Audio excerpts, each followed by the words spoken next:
What up guys? Papa Pao here po Manuel. Dito tayo sa Barangay 4 Zone 1 District 1 sa pangunguna ni Chairman Ubiña. Yan, good morning Chairman and General Foreman George Atuga. Magandang umaga ha. Ito si Chairman ha. Tutulungan natin to dahil may mga obstructions siya rito. Hindi maiwasan, meron dito matigtigas ang ulo kahit papaano. O kaya tutulungan ko siya ha. Tayo, wala tayong MTPV kasama. Kaya hindi tayo pwedeng manikit dito. Although, kontrolado naman ni Chairman yan ha. At saka yung sinasabi ni Chairman, tama yun sa DNG. Pero, siyempre, kailangan talaga sumunod. Hindi tayo magtitikit dito dahil wala tayong panikit. Pangalawa, kontrolado niya yan. Yun lang medyo matitigas ang ulo, ang palalambutin natin. Expect ba tayo na kukuha ba tayo ng 1 meter dito ngayon? Hindi. Clearing lang po. Clearing lang kasi maluwag naman tong kalye niya. At saka nakita ko naman pagdaan pa lang natin, di ba? Ang laki ng pagbabago nito. Dahil nung araw to talagang, ang tao rito parang siksikan O tingnan mo kung madadaan ka, di ba? Luwag.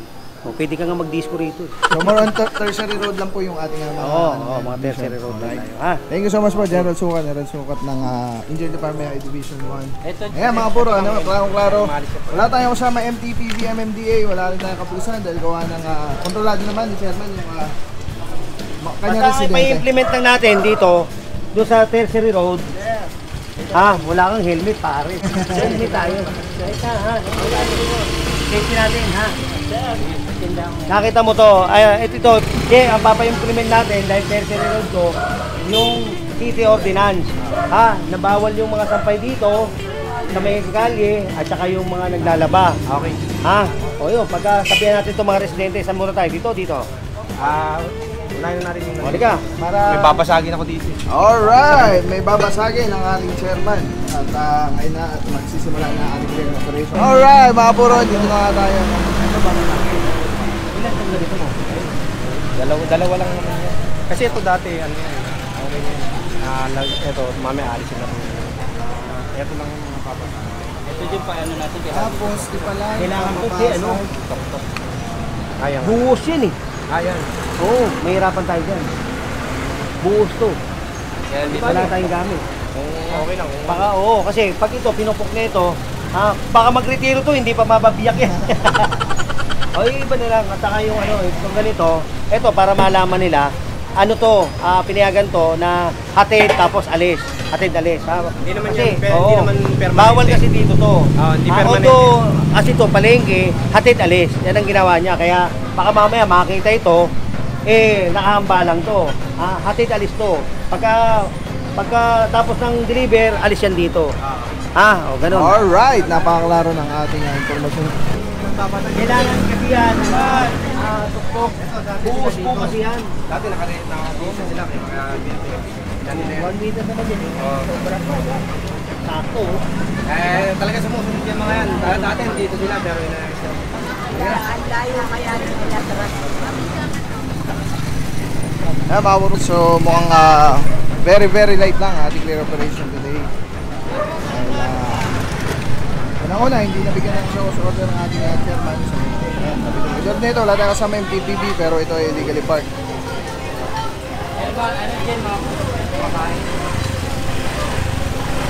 Naman, mga to, kaya lang, dapat itabi. Medyo itabi nyo ron para may daanan. Baka mamaya masagi yung mga nagdadaan dito. Tabi nyo lang ng konti ito. Tabi nyo lang ng konti. At first! Terminal kasi. Tambayan lang po. Pero dyan talaga. Ang terminal na saan? Walang pera. Wala akong pera. Hindi, kung gusto mo, bigyan mo sila. One side pali sila. Lagyan mo guhit. Ganun pwede ba? Lagyan mo. Lagyan mo ng guhit, tapos takto lang. Pagka may sumakay, tapos alin. Huwag ka nito tambak-tambak. Sige na. Bagyan nyo na iba. Nakakagabal kayo dito.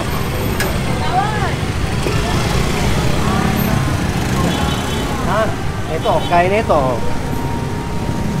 Puro, dito tayo ngayon sa Asuncion Street. At sa barangay ba ito? suggestion nga ni Barangay yan? General ay lagyan ng guhit para bigyan sila ng permiso. Kunin mo na ito. Pinapalis pala ito Kunin mo. Kunin mo. Tay! Huwag tayo magtambak dyan. Barangay.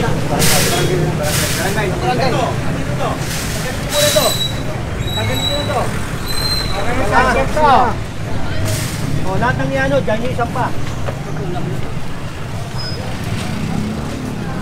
Yan. Hindi, urong mo lang to, urong nyo lang. O, tulong tayo, tulong. O. Yan.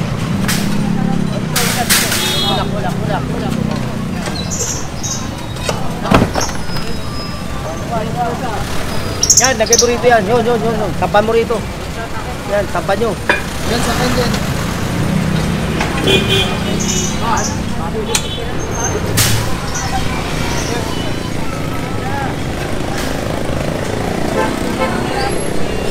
O, dito mo lagay yung gamit, o.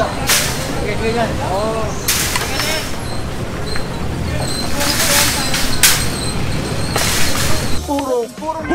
Purong pagmamahal.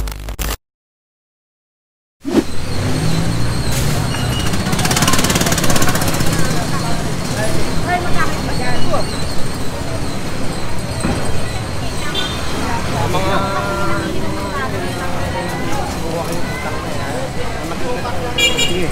Kanyo. Anak nila na sa barangay. Doon natin sasakay ito. Hindi na, papasok nyo lang. Dalhin nyo doon sa barangay. Kasi yung dalawa, pasok nyo lang. Barangay, ha? Yun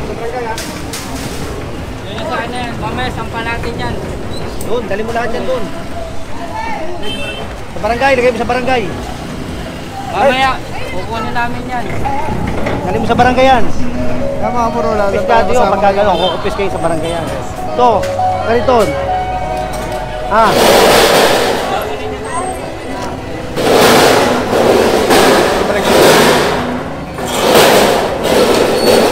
Doon, dalhin nyo sa barangay. Mga puro, wala pa yung truck natin, naantay pa, kaya dadalhin muna sa barangay yung mga nakakapis ka. Doon na lang ako. Dahil, pakuha mo yan nun. Dahil, may mantika ron, kunin mo mo. Ito, dahil.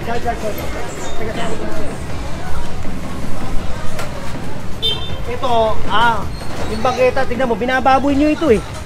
Oh, kunin nyo na itong payong. Boss, yun na lang, boss. Pasok na po namin sa Mga puro, grabe, yung bangketa wala na. Kalsada na rin, sinakop. Hanggang dito, layo. Layo na kanila sinakop. Ano yun naman to?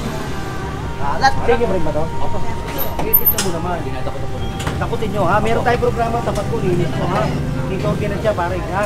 Para, Tapos, sumunod kayo kay chairman, kung ano yung inaano nito, ha? Para hindi tayo magkaroon ng problema rito. Pinagsabihan ko na yun. Pinagsabihan mo ba? Ilan? Sir! Sumasampa ko lahat to eh. Kaya sinabihan na pala kayo. Pag hindi sinito, sasampa ko lahat yan. Ha? Hanap buhay yan. Hindi naman masama. Kaya Yes, lang. sinabihan ko na rin dati. Sinabihan na pala kayo nito. Sir, ito, lagi naman ito malinis, sir. Hindi po tulad nung dati, marumi. Ngayon po, lagi ito malinis. Sundin niyo si chairman ha. Kasi pagka nag-ano yan, magpapasok tayo ha. Tapos to pare. Para sa inyo to, hindi para sa akin. Kuya, di ba nag-usap na tayo dito pagtanggal ng buko, lagay agad sa sako? Ito may-ari. Dapat sabihan. Pare pagka lagay sa sako kagad ha. Ha? Ilagay sa sako. Kasi pag hindi sumunod dyan, kukunin ko yan ha. Kaya mga puro, Pag hindi sumunod, kukunin ko lahat yan. bigyan sila ng warning.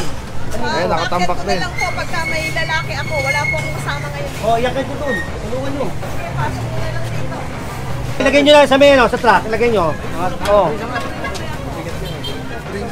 Papatulong mo lang, nay. Pagka yung mga tao nyo, pasampan nyo dyan, ha. Sige, okay na.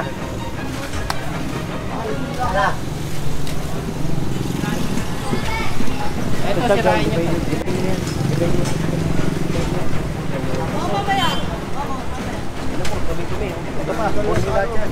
Hindi, sirain na. Dumi, Ukasuin nyo. Oy, ano? Dami pang alak dito, may mga bote pang alak. Ano ba yan, mantika? Yung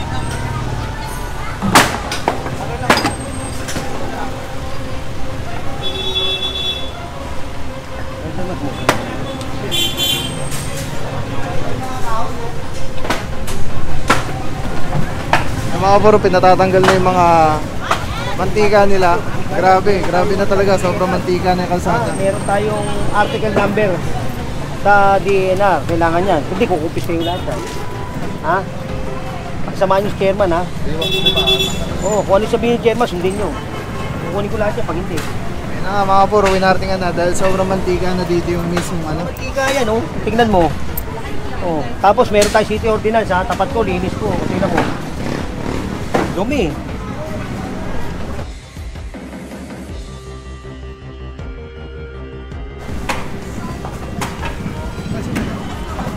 Ito, sige nito. Yeah, dalawa kabilaan. Ay, akutin na yan. Pwede na akutin yan. Lagay nyo doon. Ano ba to? Masaging din. Doon, lagay nyo doon. Ayaw nyo ilagay. Kunin natin Pag hindi mo nilagay ito, pati ito damay. Lagay nyo na ito doon. Kunin na lang.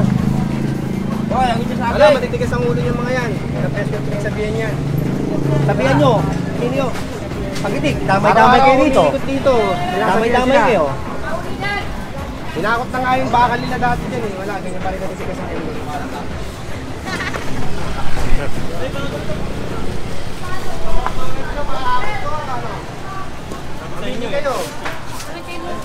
Sinabi ko na sa inyo, araw-araw ako lumiikot. Huwag kayong maglalagay dyan. Pagka nakatalikod na ako, wala na, nakaano na kayo eh.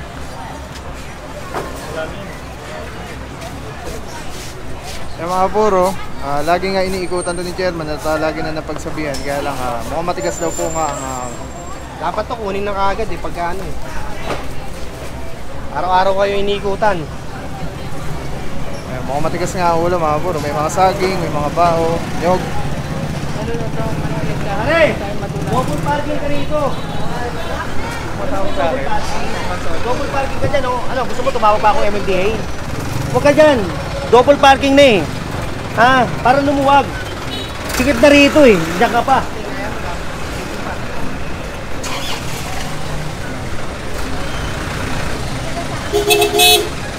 Double parking na eh. Nakakasikip pa rito. Bihira ka, oh. Parang gusto mo, ikaw may-ari na itong kali eh. Dapat talaga may palitan tayo. Hindi, may MPP kasi hindi kasi na MPP. Kaya malakas ang ito. Hindi, mali pa rin yun. Dahil ito kali. Yung mga puro, ito nga ay Dapat double pala parking. yung Hindi, hatak dapat yan. tong Ever meron sila sariling parking. Ano ba to? Ever na to eh. Uy, bakit wala ba silang parkingan? Wala. Ayun, nakalagdag pa sa ano. Asan yung Kausapin may-ari? nga Kausapin natin may may-ari.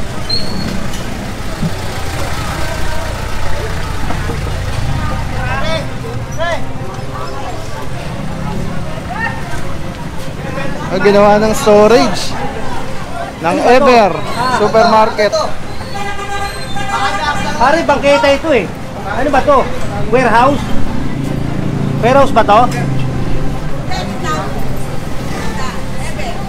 Hindi. Bakit wala kayong ano? Bakit silang ganyan, sir? Bakit silang ganyan? Wala silang Wala yung team manager. Ano ka dito? Ah? Supervisor. Ma'am, bibigyan ko kayo ng 1 linggo para hindi ganito ha. Unang-una, yaman-yaman ng kumpanyo. Wala kayong parkingan.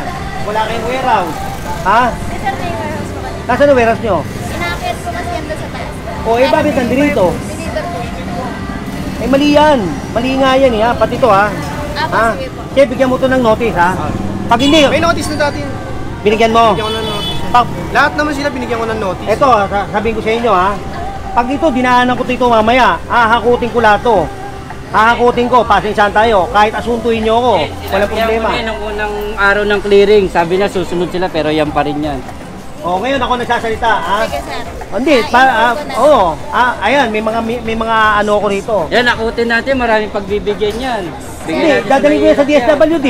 Deliver lang naman. Iakit po yan sa taas. Oo nga, mali nga yun eh. Ito, pag kinumpis ka ko to, dadalhin ko sa DSWD. Yung mga Coco Lumber do, kinumpis ka ko lahat. Dinala ko sa City Engineering at saka DPS. Pag ito, isang linggo nandito DPS at saka hahakutin namin yan. Di sa iba, bakit ka na po? Oo, bakit mo na, ha? Bibigyan kayo ng isang linggo para ayusin lahat to, pati itong parkingan. Ate, ha? Pakisabi mo naman sa may-ari. Ay yaman-yaman ng kumpanya nyo eh. Alam niyo yung nasa gilid, yung pinaglalagyan niyo ng mga box, dapat tanggalin na yan. Para yung parking nakapasok. Sige, sir. Inform Hindi, sila lang nakikinabang dito eh. Dapat ang pinakikinabang dito, taong bayan. Sige, sir. Yan na po. Are, tulungan nyo to, ha? Yan mga buro, ganapan dito ngayon sa... Galing tayo Francisco, naisip na pala. Hanapin natin. Ano nangyari nito? Wait lang. Pausagi na to, wait lang. Tanggal mo muna ito. Ay, ba to? Parking sa Ever, boss. Ito, mga empleyado nyo to. Tignan nyo, kasi wala nang malagyan dyan, kaya yung empleyado nyo, dito na nilalagay. Pero kung yung maluwag, pwede dyan nilagay ang empleyado. Ano? Dyan ba? Tama ba yan? Dyan? Sasagot ka, dyan ba? Tama ba yan? Sa tingin mo, tama dyan nilalagay? Huwag ka sumagot ng gano'n. Nakalin din naman ako yan eh. Hindi nga mali nga eh. Diba? Kaya ako Talo ka pa sabi eh. sa'yo eh. O, tunahin ko na to, boss. Ha? Hoy! Sinasabi mo dito ang lagayan ito? Sinasabi mo sa akin? Pansamantala lang naman ako, sir. Pansamantagal. Pansamantala lang ako, sir, kasi napalit. Eh mali nga yun eh. Gusto mo patupad ko sa'yo executive order? Sige, sir. Pasensya Thank you na po, na. sir. Huwag ka sasagot ng gano'n ha? Opo. Ano pangalan mo? Bakit na lang ako rito? Ano ka pa rito? Ano ka rito? Dito, sir. Ano lang ako? Checker lang ako dito. Ano? Checker lang po. Oo. Ha? Ang kausap ko, supervisor. Huwag kang dandan ng dandan. Huwag kang dandan ng dandan. Sir, pasensya na. Okay na, tapos na eh. Maganda. Dadagdag ka pa eh. Ayos na yung usapan eh. Nakikita ka pa eh. Iipal lang ka pa eh. Ayos na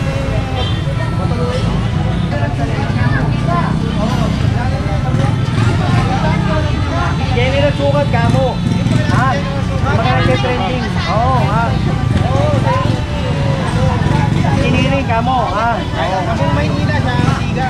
Hindi ako siga. Pinapatupad ko lang kung ano nasa batas.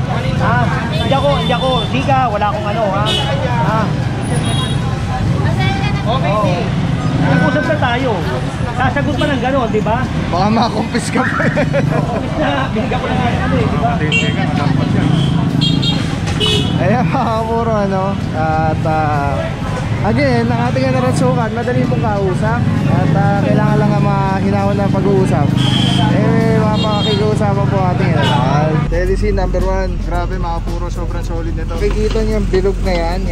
Yan yung quick release. So pwede ko siyang ilagay dyan. Pwede ko siyang ilagay dito. Ayan o. Pwede rin yan tanggalin. Ayun o, telecine. Pwede yan ilagay dito sa taas, dito sa baba. Yan, grabe. Affordable, quality. Napakaganda ng item. Kapag binili niyan, may kasama na yung ganyan. Yung pinaka-kapitan niya. May lock siya. So very stable. Yan o. Pwede mo siyang tanggalin. Tapos kunyari, auto vlog ka na. Nakakabit mo lang dito. Tulad nito nakakabit, di ba? Twist lang ulit, telecine ng ganda. Tapos yun, snap, lock na kagad siya. So yan yung setup natin. Pag tinanggal mo naman dito, yan, press lang, tapos ikot. Oh. Tapos pwede mo na ikabit dito sa setup mo, sa handheld. Ano lang siya kadali. Tapos very stable. So, pagka nag-snap siya, lock na talaga siya. So telecine, solid. Purong-puro yan.